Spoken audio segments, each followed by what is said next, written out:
Entonces, bueno, el tema de hoy, un poco, ya habiendo recapitulado, esto es más rápido. Eh, para empezar a hablar de la distribución de Poisson, ahí ustedes tienen el apunte y muchos libros directamente le dicen, bueno, Poisson se basa en tal cosa.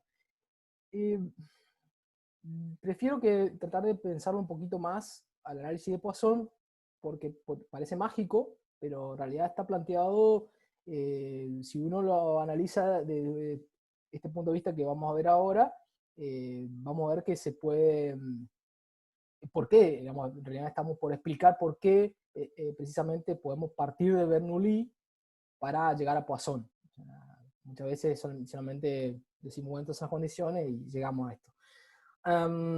Entonces tienen a la izquierda ustedes las hipótesis que se tienen que cumplir para un proceso de Bernoulli, ¿no es cierto? Eh, Decíamos, el proceso de Bernoulli es lo que permite después, en lo cual nosotros nos basamos para deducir la distribución de Bernoulli o la distribución binomial, ¿sí? Entonces, para deducir la distribución de Poisson, vamos a hacer lo mismo. Vamos a pensar el proceso de Poisson ahora, no va a ser más el proceso de Bernoulli, va a ser el proceso de Poisson, y a partir del proceso de Poisson construir la distribución de Poisson. Entonces, lo que tienen a la izquierda, le decía, son las hipótesis que habíamos planteado, resultados dicotómicos, independencia y homogeneidad, que no la habíamos mencionado así, pero para darle un tinte más parecido a lo que vamos a hablar después con Poisson, vamos a llamar directamente con esos dos títulos. Independencia, bueno, ya lo discutimos, lo que sucede en los distintos segmentos de tiempo es independiente. Acá está mal, independiente, está mal separado. Eh, ¿A qué se refiere con eso?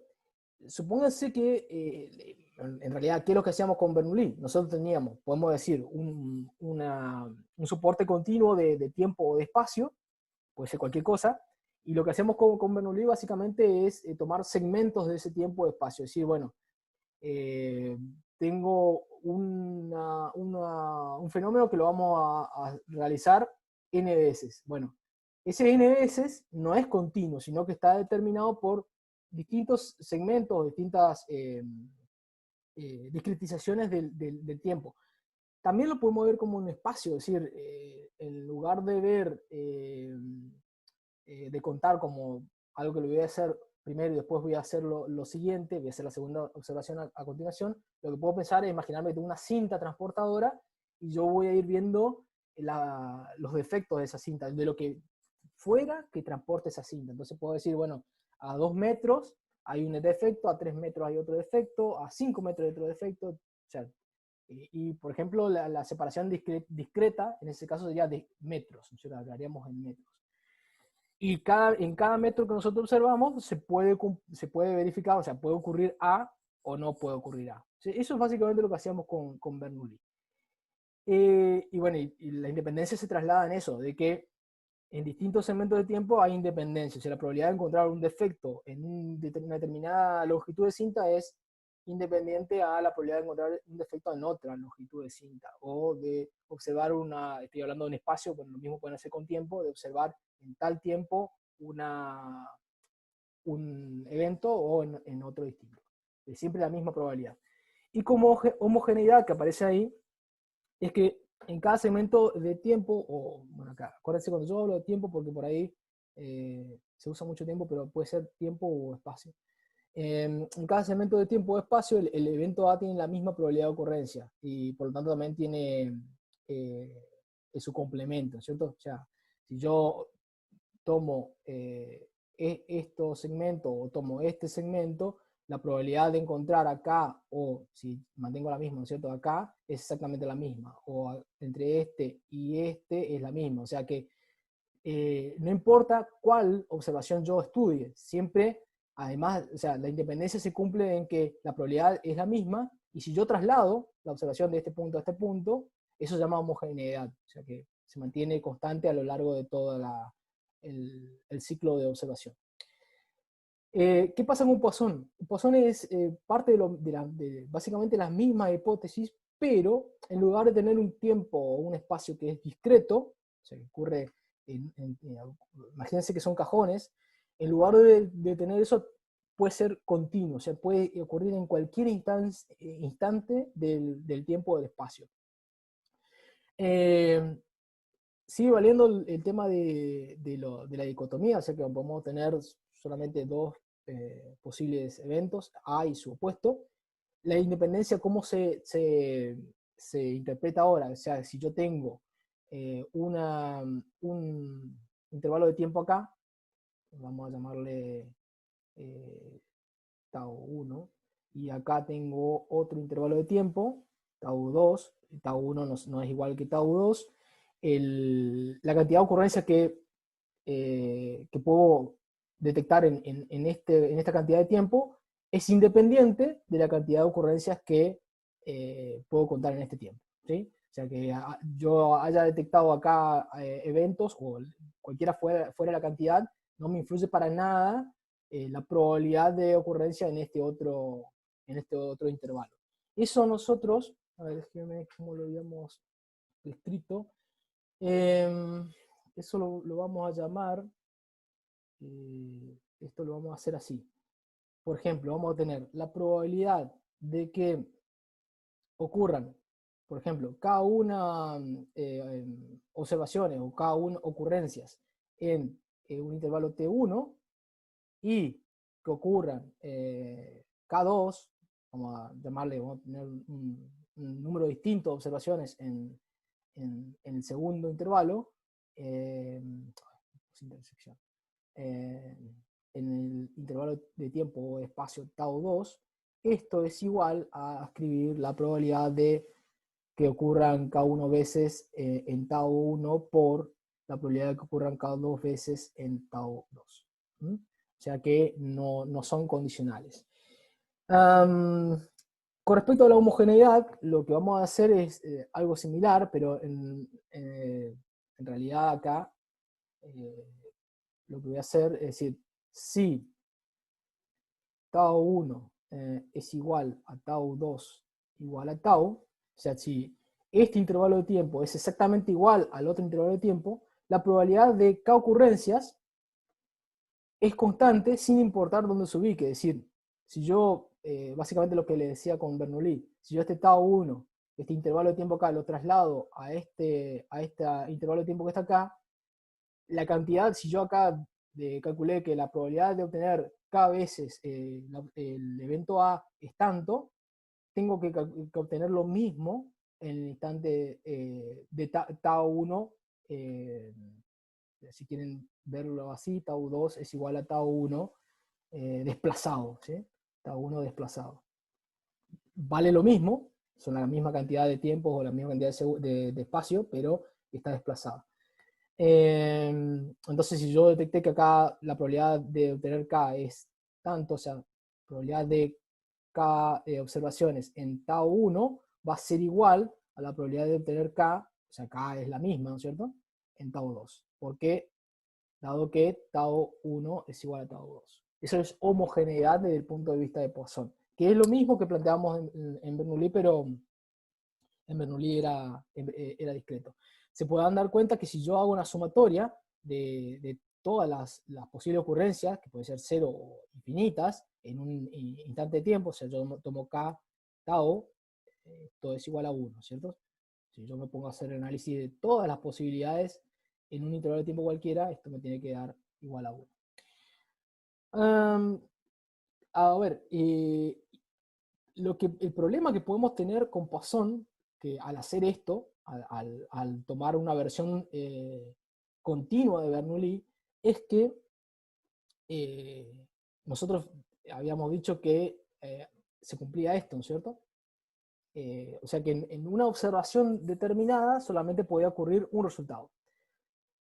¿Qué riesgo tenemos al hacer un proceso continuo? Puede pasar que como estamos teniendo un proceso cada vez, un análisis cada vez más denso, puede llegar a haber superposiciones de eventos en un instante. Bueno, para evitar eso, para evitar que tengamos ese problema, o sea que no se mantenga lo de solamente dos posibles resultados, lo que vamos a hacer es lo siguiente. Vamos a plantear que nuestro intervalo de tiempo que vamos a utilizar es igual a delta. vamos a suponer que es igual a delta, donde delta es un intervalo muy pequeño.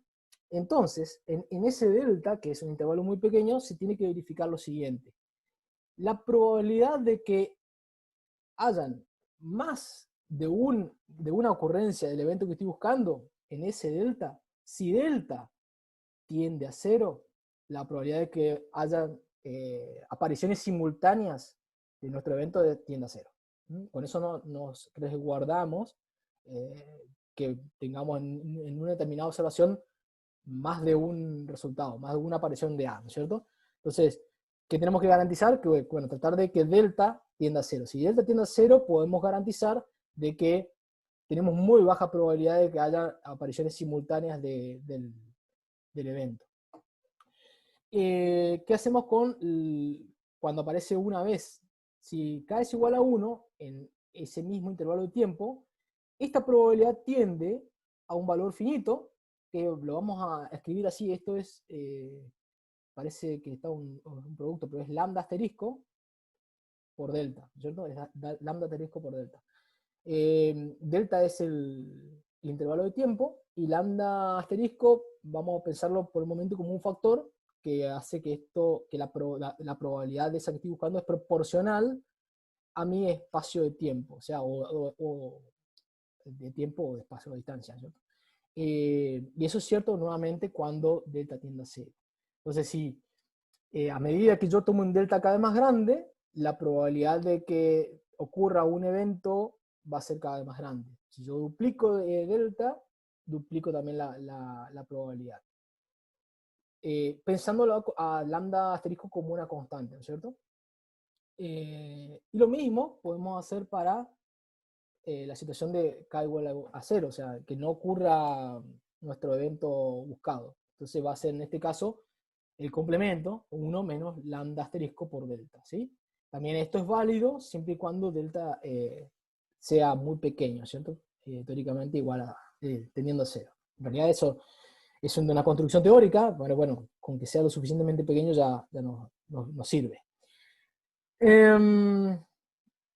¿Cuál es la interpretación? Bueno, ahora sí vamos a hablar de cuál es la interpretación de lambda, porque esto es muy importante para después utilizar la distribución de Poisson. Dijimos que la probabilidad de ocurrencia es proporcional a nuestro intervalo de discretización por un factor lambda asterisco, que dijimos que lo íbamos a representar por esta expresión, ¿no es cierto? Entonces fíjense que esto es una probabilidad, o sea, esto es probabilidad, esto es tiempo o espacio. Quiere decir que lambda asterisco tiene que ser algo así como probabilidad sobre tiempo o espacio, ¿cierto? Entonces, de ahí sale que lambda asterisco se lo puede llamar como tasa de ocurrencia o intensidad de ocurrencia. Fíjense también que a mayor lambda asterisco, como dijimos que eso hace que sea proporcional la probabilidad a delta, para un mismo delta, supónganse ahora, primero decíamos, vamos a modificar delta, y bueno, eso tenía su repercusión en la probabilidad. Ahora, si delta decimos que es pequeño, y lo dejamos constante,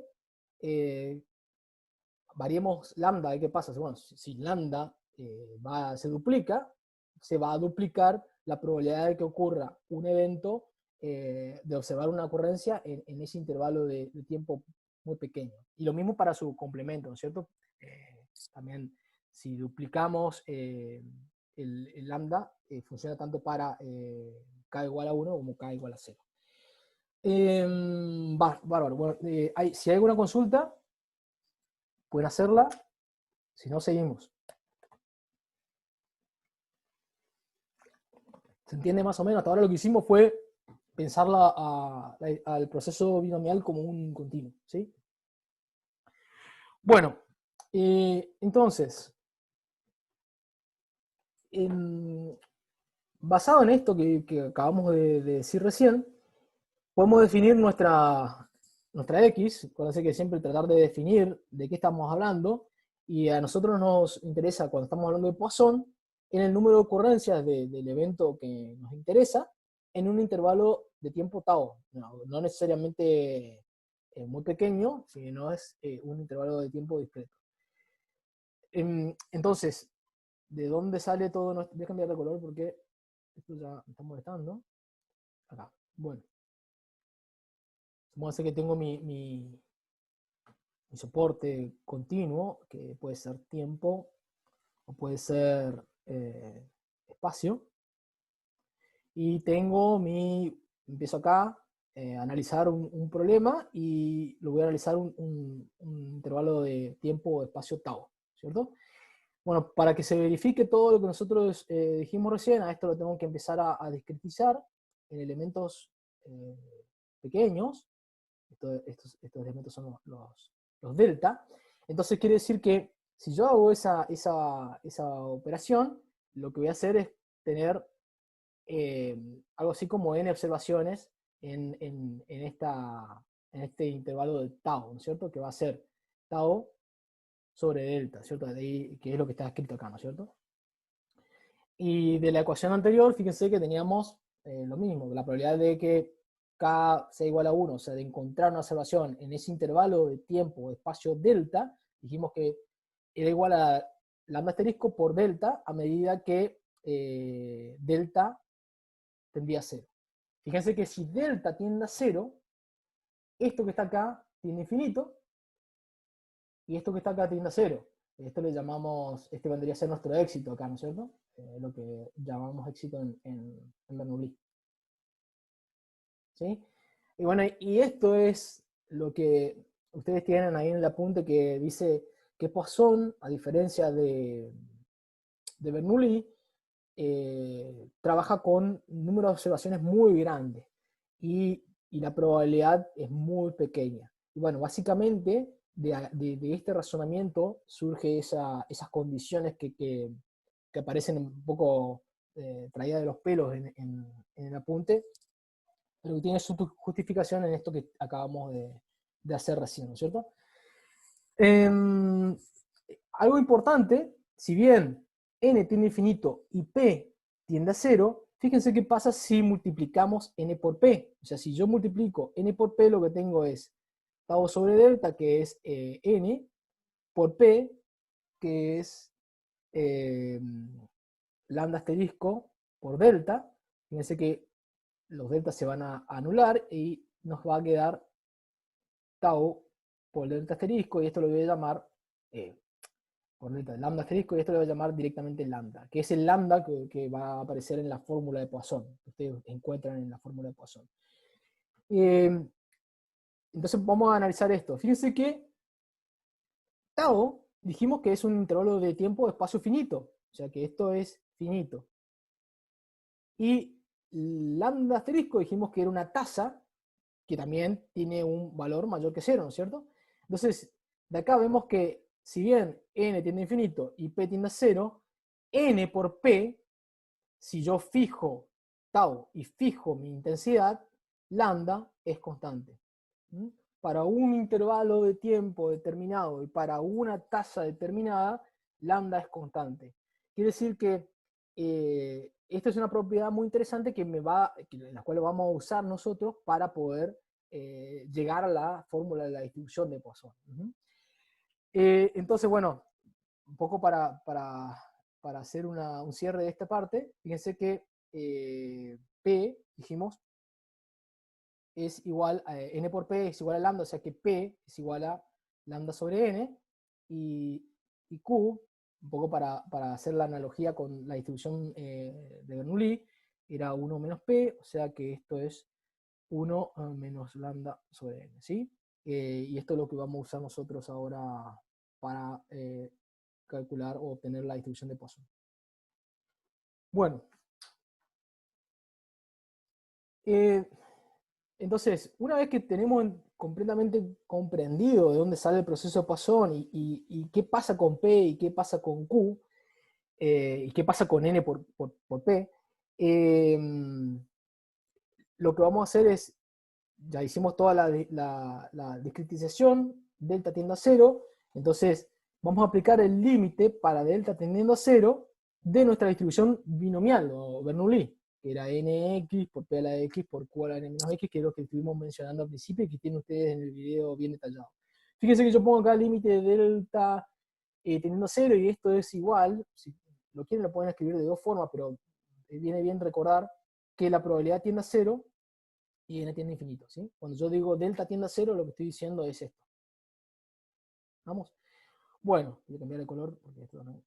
entonces, vamos a hacer un poco de matemática acá, pero lo más interesante son algunos pasos que les voy a comentar que, para que ustedes sepan de dónde sale.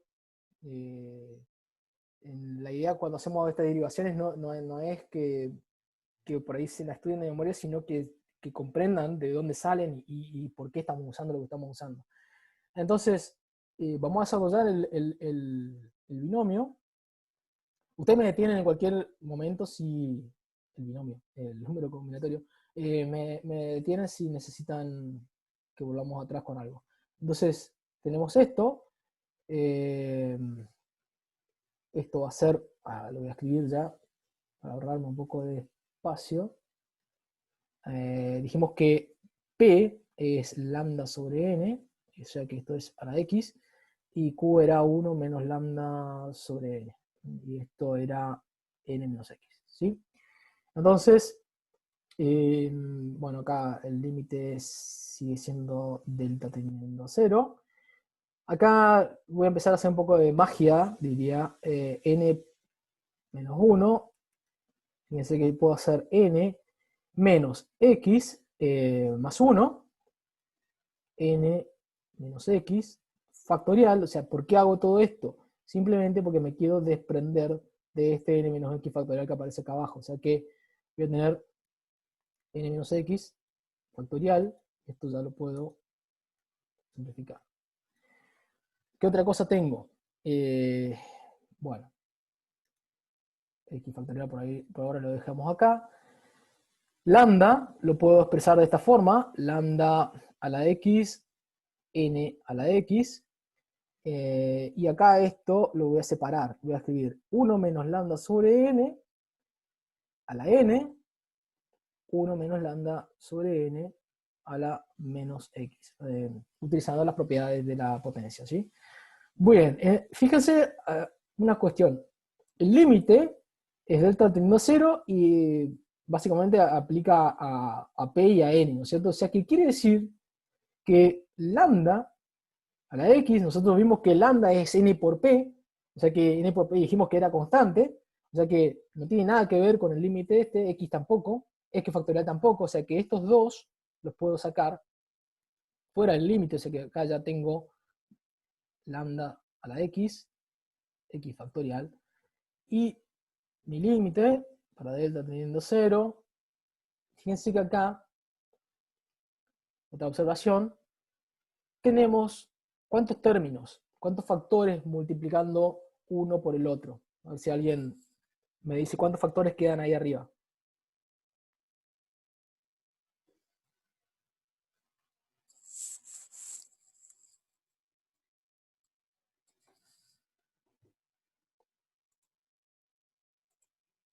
Vale, no sé. N menos X más 1. No. Acuérdense que cuando nosotros tenemos este tipo de operación que decimos, bueno, si yo tengo n y el siguiente es n menos 1, ¿de dónde sale el menos 1 este? Sale de que yo seleccioné, para hacer una analogía con lo que vimos de arreglos y en las técnicas de conteo anteriormente, yo ya agoté una posibilidad acá, entonces me queda, en la segunda, me queda una menos. Entonces, acá hice un uso, digamos, de mis elementos. Esto yo lo puedo escribir así, n-1, n-2. Factorial, significa que yo ya ocupé 2, o sea que acá tengo dos factores. Si vamos y vemos qué pasa acá, fíjense lo que yo taché acá, n-x. ¿Qué estaría representando x acá?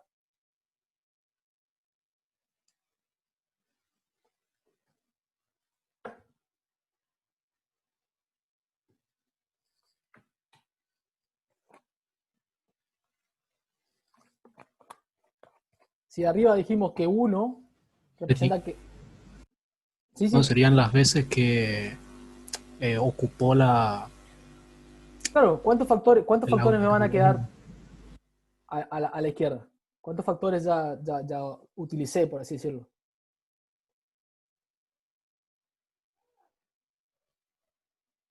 X. Claro, claro. Claro, Entonces, uno solo. acá tengo X factores, o sea, o X productos, n por n menos 1, hasta el final voy a tener X factores. Al final vamos a hacer X factores. Ah.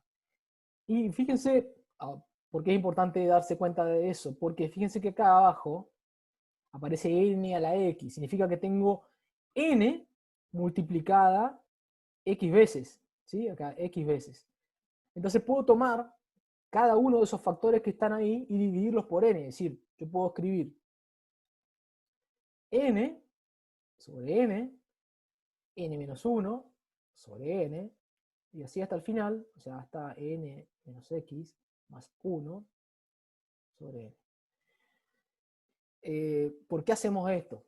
Fíjense que cuando apliquemos límite a cada uno de esos cocientes, o sea, el primero es fácil porque ya es n sobre n es 1, o sea que esto ni siquiera lo podemos plantear, pero fíjense en el segundo, si yo aplico el límite para delta tendiendo a 0 de n menos 1 sobre n, recordando que cuando yo digo esto también estoy diciendo esto, ¿qué va a pasar con este cociente? ¿A qué valor va a tender?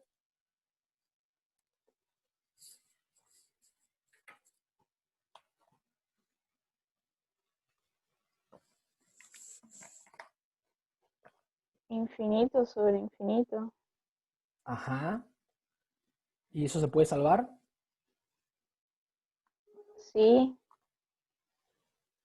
Mediante el L'Hopital. Sí, mediante el L'Hopital haciendo algo muy, muy fácil. Si vos dividís por n, numerador y denominador, fíjate, te va a quedar, vamos a plantearlo. Podemos aplicar L'Hopital si queremos, es lo mismo, pero n menos 1 sobre n, ustedes lo pueden escribir como, si yo divido por n y divido por n, voy a tener 1 menos 1 sobre 1, ¿no es cierto? Y si yo aplico el límite para n tendiendo a infinito de esta expresión ahora, fíjense que acá voy a tener 1, acá voy a tener 1, y el límite de 1 sobre n, si n tiende a infinito, ¿hacia dónde va a tender? Ya 0. Perfecto. Entonces me va a quedar 1 menos 0 sobre 1, o sea que esto es 1. O sea que si aplico el límite al segundo cociente, voy a tener 1. Si aplico el límite al tercer cociente, voy a tener 1. Y así hasta el final, hasta el último factor, si hago el mismo análisis, voy a tener 1. Quiere decir que todos estos términos se me hacen igual a 1, y es más, 1 menos lambda sobre n a la menos x también va a tender a 1. A este directamente ni siquiera tenemos que salvar la indeterminación, porque fíjense que menos x constante, calculo el límite de lo que está dentro y n solamente va a afectar al término de lambda sobre n, que si n tiende a infinito, lambda sobre n tiende a 0. O sea que me queda 1 a la menos x, o sea, si es cualquiera sea x, ese término va a ser igual a 1 siempre. Entonces me queda el único escurridizo que me está quedando y que no puedo simplificar tan sencillamente es 1 menos lambda sobre n a la n. ¿Y por qué? Porque acá también están en la potencia mi variable que estoy teniendo a infinito. Entonces ahí ya no es tan sencillo, no puedo hacer esa simplificación. Pero da la casualidad de que este límite es conocido, o sea, el límite para n, podemos escribirlo así, además, n tendiendo a infinito, de 1 menos lambda sobre n a la n es igual a e al menos lambda. O sea, el número de neperiano, números naturales, a la menos lambda, elevado a nuestra intensidad multiplicada por el intervalo de tiempo. ¿Sí? Entonces, todo esto que está acá se reduce a, en realidad lo que estamos buscando es la probabilidad de que ocurran K observaciones en un intervalo de tiempo tau, es igual a lambda a la x sobre x factorial a la e, por e a la menos lambda. Y esta es nuestra ecuación de Poisson, distribución de Poisson. Sí, o sea que fíjense que pierde totalmente la forma de la distribución binomial, nada que ver la fórmula.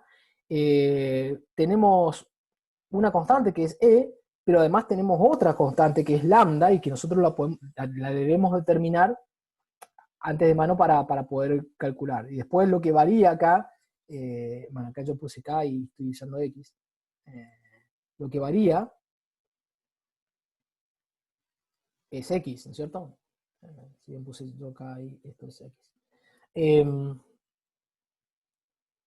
¿Se entiende? O sea, básicamente lo que vamos a hacer, lo que van a hacer ustedes en la práctica y lo que vamos a hacer por ahí en alguna derivación teórica, es siempre tratar de determinar lambda para poder calcular o poder desarrollar la distribución de Poisson. Después el resto es simplemente hacer variar X en función de lo que estamos buscando. Si queremos que ocurra un evento, una o dos, tres veces el evento, más de una, igual a cero o lo que fuera, tenemos que trabajar de esa forma.